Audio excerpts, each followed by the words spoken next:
어느 유명한 종교인에게 새해 복 많이 받으십시오 하고 인사를 했더니 이분이 하는 반문이 너에게 새해가 무엇이냐?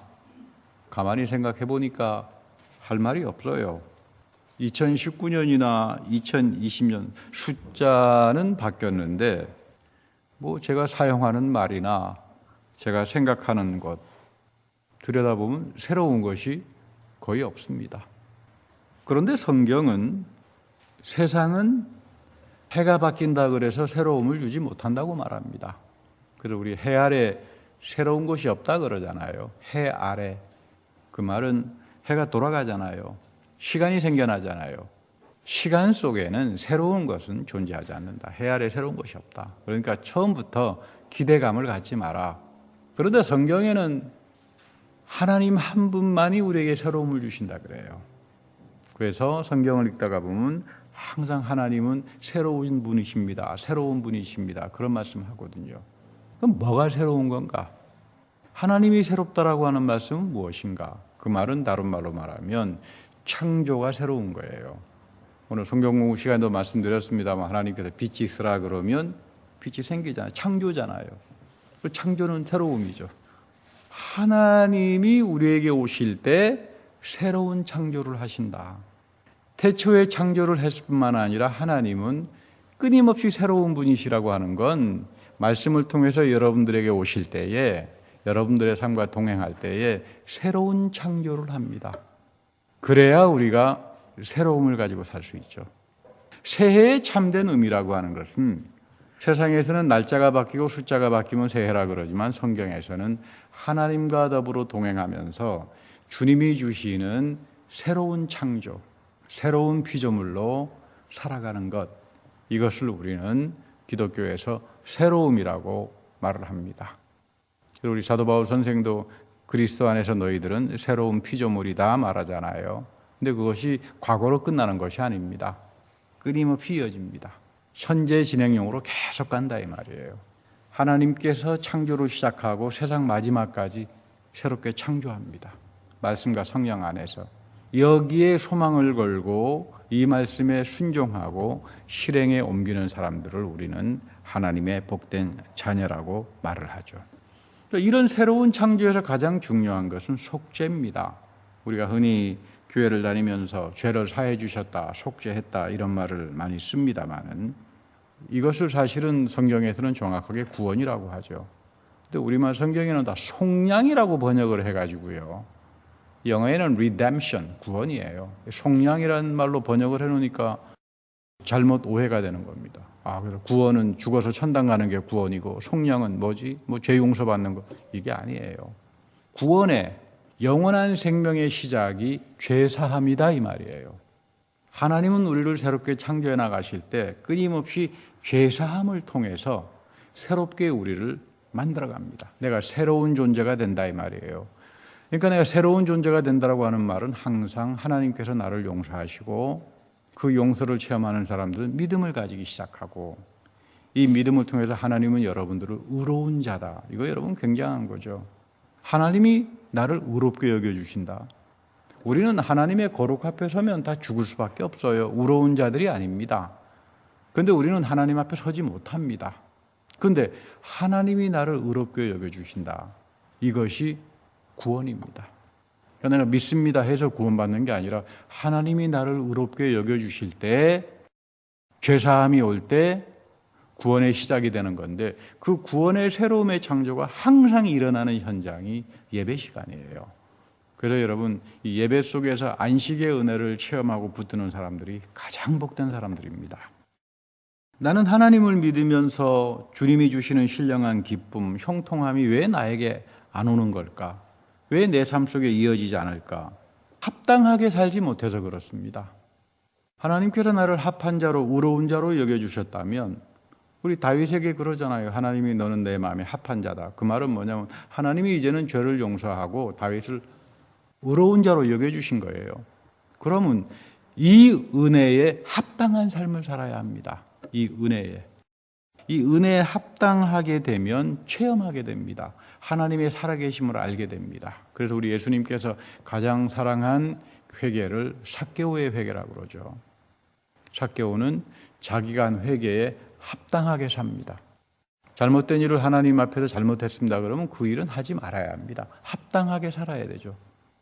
회개는 돌아서는 거예요. 잘못된 습관은 내가 하지 말자. 돌아서는 거죠. 이런 합당한, 회개에 합당한 열매를 맺는 사람에게 예수님은 구원을 선포합니다. 여러분, 이 회개라고 하는 게 굉장히 중요한 거죠. 우리가 인생을 살다가 보면 여러 가지 불안들이 많아요. 세상의 문제 앞에서 초조한 사람도 있고, 불안해하고, 계산하고, 염려하고, 이런 사람들을 세상은 용이 주도한 사람이다. 그렇게 말합니다. 근데 용이 주도하게 살면은 오래 못 삽니다. 그 스트레스 받아가지고 어떻게 삽니까? 그렇게 염려하면서 살아봐야 제대로 온 좋은 삶 못 삽니다. 그래서 성경에는 마태복음 6장 31절에 보면 뭐 먹을런지, 무엇을 마실 건지, 무엇을 입을 건지 일제 염려하지 마라. 이건 이방인들이 구하는 거다. 이 말은 뭐냐 하면 하나님의 은혜를 떠나버린 사람들, 하나님의 자녀를 살지 못하는 사람들은 먹고 마시고 이것 때문에 늘 염려할 겁니다. 그러나 너희 하나님의 자녀들은 염려하지 마라. 왜? 하나님께서 너희들에게 있어야 할 것을 안다 이 말이에요. 하나님께서 이 교회에 필요한 거 다 아신다 이 말이에요. 여러분들의 삶 속에 필요한 것들을 하나님께서 하시기 때문에 너는 말씀대로 살아가라. 내가 예기치 못하고 생각하지 못한 곳에서 하나님이 채워주시는 충만한 은혜들이 있다. 그 이야기입니다. 여러분, 내가 인생을 살면서 무엇을 먹을까, 무엇을 마실까, 무엇을 입을까 염려하지 않는 사람은 없을 겁니다. 인생 자체가 염려 아닌가요? 그런데 여러분, 인생을 살아보신 분들은 하나 해결되면 그럼 다 해결됩니까? 또 생깁니다. 우리 말에도 첩첩산중이란 말이 생기죠. 그러니까 염려가 해결한다 그래서 해결 안 됩니다. 하나님께 맡겨놓고 하나님께서 아시니까 나는 그저 하나님 말씀대로 살아가자. 그러다가 보면 하나님께서 다 알아서 해결해 주신다. 이렇게 말을 하는 거죠. 교회 생활이라고 하는 것은 가장 중요한 건 뭐냐 하면 이 오순절날 성령 사건에서 가장 그 본래적인 모습이 드러납니다. 베드로가 말씀을 선포하고 거기에 모였던 3,000명이 그 말씀을 옥토밭과 같은 마음을 가졌을 때 죄사함이 일어나죠. 그게 교회의 시작의 원형이에요.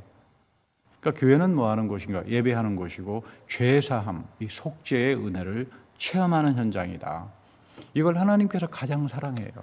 이걸 우리에게 약속과 축복으로 주셨기 때문에 올해 한 해도 이 예배를 소중하게 여기고 말씀을 사랑하고 말씀대로 살아가고 이런 축복이 여러분들에게 임하기를 기원합니다.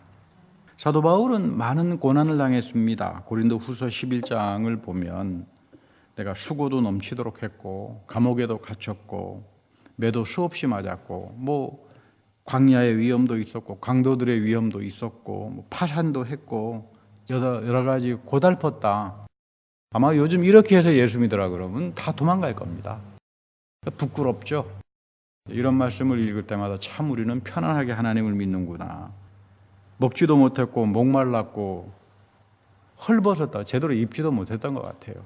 사도 바울 선생이 무슨 과장법을 썼겠습니까? 이렇게 고생했습니다. 돌아다니면서. 그 당시 무슨 변변한 교통수단이 있었던 것도 아니고 주변에 그 사막 지역의 강도들이 또 수없이 많이 있었고 그런데 바울의 특징은 단 한마디 불평을 찾아볼 수가 없어요. 놀라운 거죠. 누구를 정죄하거나 가장 바울의 마음을 아프게 한 사람들이 고린도 교인들입니다. 근데 고린도 교인들에 대해서 정죄 안 합니다. 심판은 하나님의 손에 맡긴다. 우리가 사는 세상은 조금만 귀찮고 어려운 일이 있으면 씩씩거리고 화를 내고 그게 우리가 살아가는 사회입니다. 그러니까 소리 지르고 비판하고 이게 우리가 사는 문화다가 보니까 그걸 마치 정의라고 생각해요. 그 사람들이 참 어리석어요. 정의의 기초는 도덕입니다. 도덕이 없으면 정의라고 하는 건 성립이 안 되죠. 그 사람이 도덕적으로 살려면 하나님 말씀이 우리를 성화시켜 나갑니다. 하나님 말씀이 우리를 성별시켜 나갑니다. 그렇게 살아가는 것을 성경은 복된 삶이라고 이야기합니다. 가끔 우리 버클리에 있는 유대인 센터의 교수들에게 참 충격적인 말을 들을 때가 있습니다. 너희 기독교인들은 참 불평이 많아.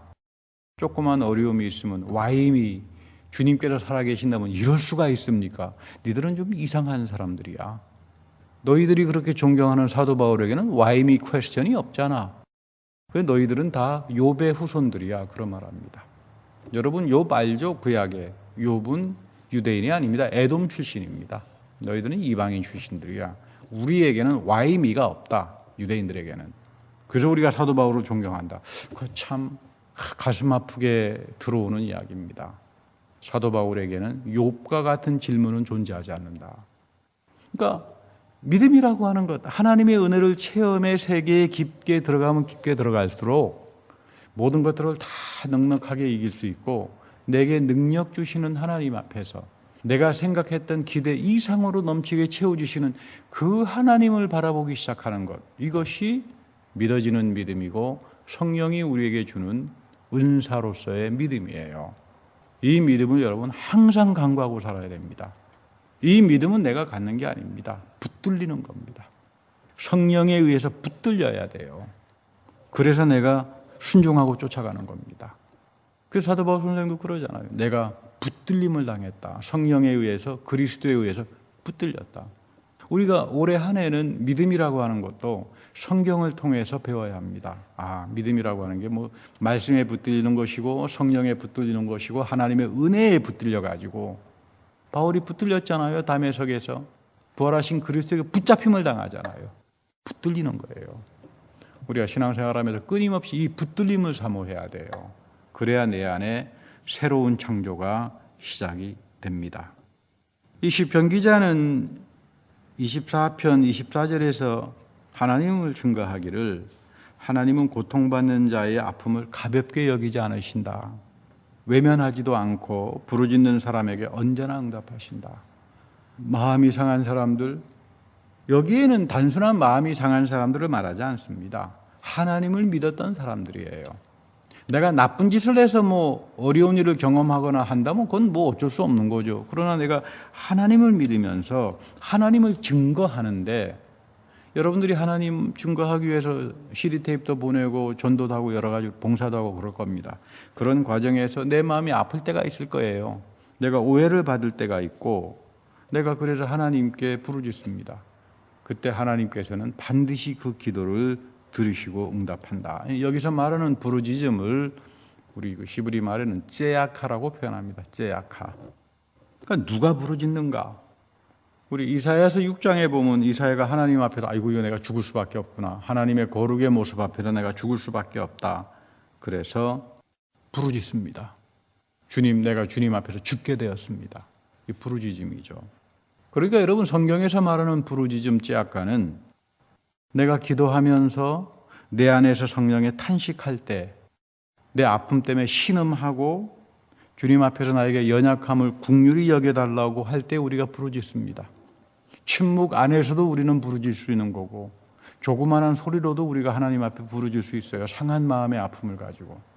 내가 영적으로 가난하고 마음이 가난해서 주님 내가 저 사람을 용서해야 되겠는데 이 용서가 잘 안 됩니다. 나의 신음을 들어주십시오. 이런 째아까의 부르짖음을 하나님은 듣고 응답하신다 그 말이에요. 바울은 고린도 후서 6장에 가면 성도는 어떤 사람들인가 이렇게 말합니다.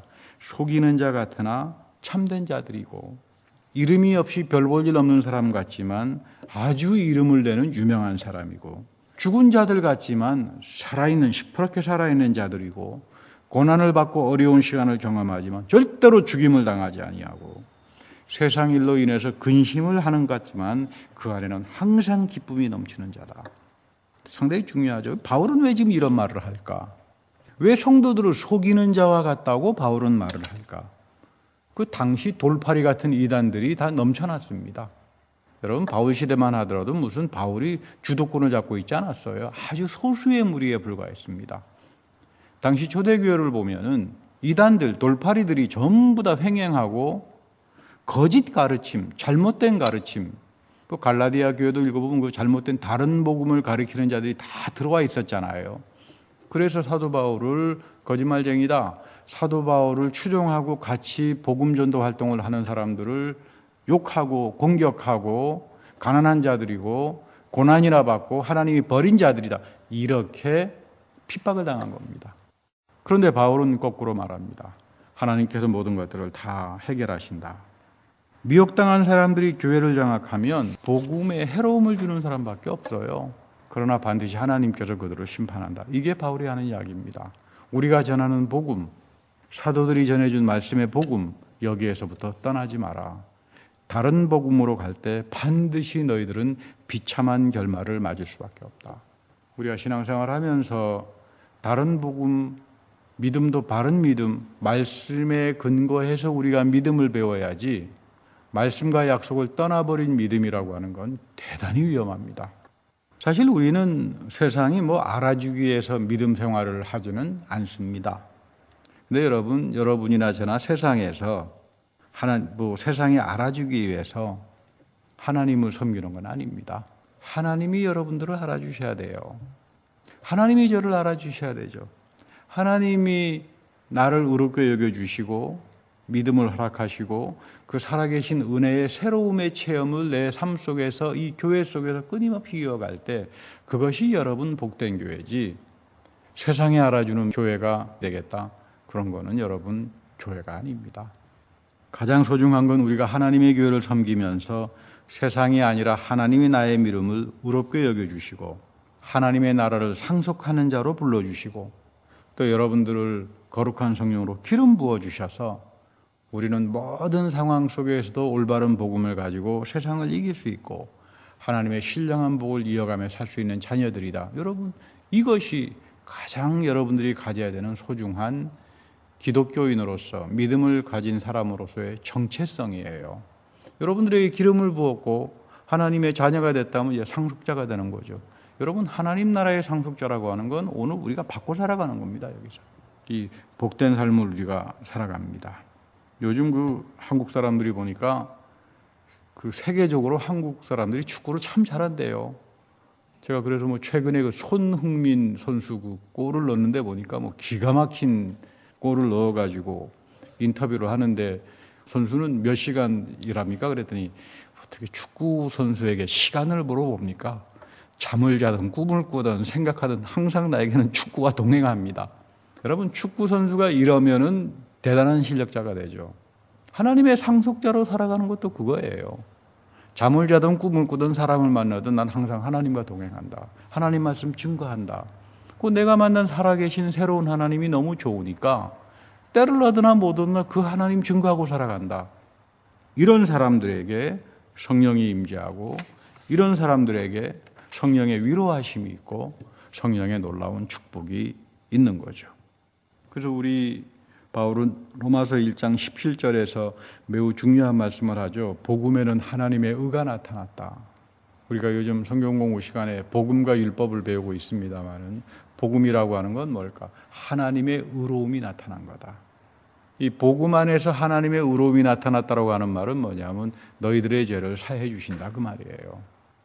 예수 그리스도의 복음 안에서 너희들의 죄를 사한다. 그래서 이것이 여러분 구원으로 가는 겁니다. 이걸 우리가 속죄의 은혜라고 말하죠.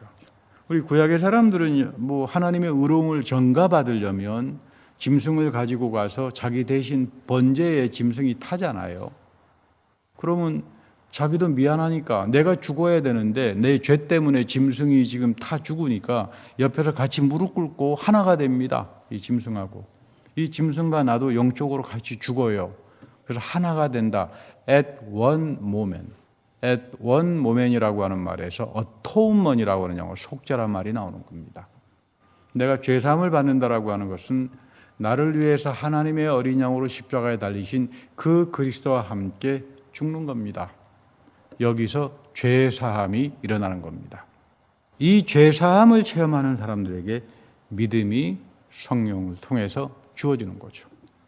그러니까 여러분, 이제는 거꾸로 알지 말아야 됩니다. 내가 믿었다, 내가 죄사함을 받았다, 이게 아니라 나는 나를 위해서 하나님의 어린 양으로 십자가에 돌아가신 그 그리스도와 at one moment 하나가 되어서 나 역시 영적인 죽음을 경험했는가. 이 체험이 올 때 비로소 성령을 통해서 우리는 믿음을 갖게 되는 겁니다. 그래서 이 그리스도가 내 죄를 용서하고 구원하셨다라고 하는 그 은혜를 경험하는 거죠. 그리고 이러한 체험들은 마지막 죽을 때까지 쭉 이어갑니다. 내가 성별을 받고 하나님의 자녀와 상속자로 살아가지만 여전히 나는 연약합니다. 나에게는 잠재적인 죄가 있고 나를 쳐서 복종시킨다 그러지만 여러분들은 쳐서 복종시켜본 분들은 알 거예요. 뭐 쳐서 복종시켜보지 않은 사람들은 모릅니다. 내가 좀 나의 구습을, 내 못된 생각들을 좀 쳐서 복종시켜서 이제 좀 하나님 앞에로 좀 바르게 좀 가보자, 이런 사람들이 아는 게 있습니다. 내 힘으론 안 된다. 안 됩니다, 여러분. 이게 나는 공고한 자로구나. 안 되는구나. 근데 바울도 그런 겁니다. 내가 쳐서 복종시켜서 되는 게 아니다. 성령께서 오셔야 돼요. 말씀에 의해서 다스림을 받아야 돼요. 그래서 말씀과 성령에 순종하면서 내가 쳐서 복종시켜지는 겁니다. 그러니까 여러분, 가장 중요한 건 뭐냐면 말씀을 듣고 그 말씀을 살려고 애를 쓰다가 보고 기도하다가 보면 성령이 나에게 와서 나쁜 습관도 알게 해주고 새롭게 하나씩 새로운 창조물로 만들어 가시는데, 그래서 히브리서 12장 3절에 가면 뭐 이제 아주 중요한 말이 나오죠. 오늘 여기 믿음의 주요 또 온전하게 하시는 이인 예수를 바라보자, 이렇게 아주 심오하게 번역을 해서 이 말이 무슨 뜻인지 잘 모릅니다만은 이 직역을 하면 예수 그리스도가 우리들의 믿음의 창시자, 비기너, 그리고 완성하시는 분이다. 굉장히 중요한 말이에요. 예수 그리스도가 내 믿음을 시작하고 내 믿음을 완성한다. 여러분 꼭 새겨서 들으세요. 내가 내 믿음을 시작했다고 생각하지 말아야 합니다. 이제는 뭐 잘 모를 때는, 성별을 받기 전에는 뭐 내가 믿지, 내가 열심히 하지, 뭐 할 수 있을런지 모르지만 성경을 통해서 이제 믿음을 배우시는 분들은 내 안에서 믿음을 시작하게 하시고 내 안에서 선한 일을 시작하신 분이 하나님이로구나. 내가 하기 이전에 하나님께서 내 믿음을 시작하게 했구나. 그래서 교회를 통해서 세례를 받고 성만찬에 참석하고 성별을 받고 이 복된 믿음으로 만들어 주셨는데, 그리고 더 나아가 내 믿음을 완성하는 것도 하나님이로구나. 예수 그리스도가 믿음의 시작이고 완성자입니다. 나는 이 도정에 서 있는 사람들이에요. 믿음의 사람들은 항상 생각해야 합니다. 하나님께서 나에게 믿음을 시작하셨고 주님께서 내 믿음을 완성시키시니까, 그래서 구원의 시작에서부터 구원의 완성까지 오로지 역사하시는 분은 말씀이신 그리스도와 성령의 역사밖에 없으니까 나를 쳐서 복종시키게 하시고 나를 늘 새롭게 하여 주십시오. 이겁니다. 마지막 그리스도가 우리의 믿음을 완성할 때 내 안에는 그리스도 부활의 생명이 타오르기 시작할 겁니다. 이 모두가 다 내 믿음의 시작부터 마지막까지 다 누구의 역사냐면 그리스도의 말씀의 역사고 성령의 역사예요. 나는 여기에 은혜를 가지고 합당하게 순종하면서 살아가는 걸 말합니다. 어떤 미국 분의 그 간증을 보니까요, 이분이 아버지하고 아주 사이가 안 좋았어요. 그래서 아버지가 위독하다는 말을 듣고 이제 찾아가는데 어떤 소녀가 차를 세우더니 자기 좀 태워달라고. 그랬더니 그 차 안에서 권총을 구하니까 돈을 달라 그래요. 가만히 보니까 그 권총이 가짜 총이에요, 가짜 총. 너 왜 이런 짓 하냐 그랬더니 자기가 아버지가 싫어서 집을 나와서 그 자기 스토리를 하면서 많이 울어요. 근데 이분도 자기 아버지하고 참 사이가 안 좋았습니다. 자기 형이 이락 전쟁에 나가가지고 죽었는데 그 자기는 찬송을 이제 부르려고 집에서 부르려고 그랬더니 아버지가 그 내 마음에 한 노래가 있다, 이 찬송을 부르려고 했더니 부르지 말라고. 아버지는 그 아들의 죽음 때문에 완전히 뭐 하나님을 원망하고 시리에 빠져버립니다. 마음에 한 노래가 있는 것이 아니라 온갖 죽음과 고통밖에 없다. 나에게는 더 이상 이제 그런 찬송을 나에게 말하지 마라. 근데 이 아버지가 돌아가시게 돼서 마지막 찾아갔더니 누나가 그래요. 아버지가 막 돌아가셨는데 어머니에게 그러시더래요. 죽어가면서 진짜 하늘에 신령한 노래가 있다. 내가 그 소리를 못 들고 살았지. 마지막 때에 내가 믿음이 그 회개를 하면서 죽더랍니다. 그 밖에 나와 보니까 이 소녀가 없어요. 자기가 준 돈도 놔두고 가고요. 이분이 그 마지막을 경험하면서 내 마음에 신령한 노래를 가지고 살아간다는 게 얼마나 중요한 건가. 오늘 우리 한 해도 그렇습니다. 어려운 일도 올 것이고 염려할 만한 것도 있을 겁니다. 그러나 내 믿음을 시작하고 완성시키는 분이 그리스도고 나는 그 은혜의 세계 속에 그분 안에 내가 거하면서 살아간다. 순종하고 옥토박과 같은 마음을 가지고 그랬을 때 여러분들에게도 이 한 해에 항상 하늘의 신령한 노래소리, 신령한 기쁨, 은혜가 넘치기를 축복합니다. 다 같이 기도하겠습니다. 주님, 우리가 이 한 해도 주님 앞에서 말씀으로 시작하게 하시고 나의 믿음을 시작하고 완성시키는 분도 그리스도요.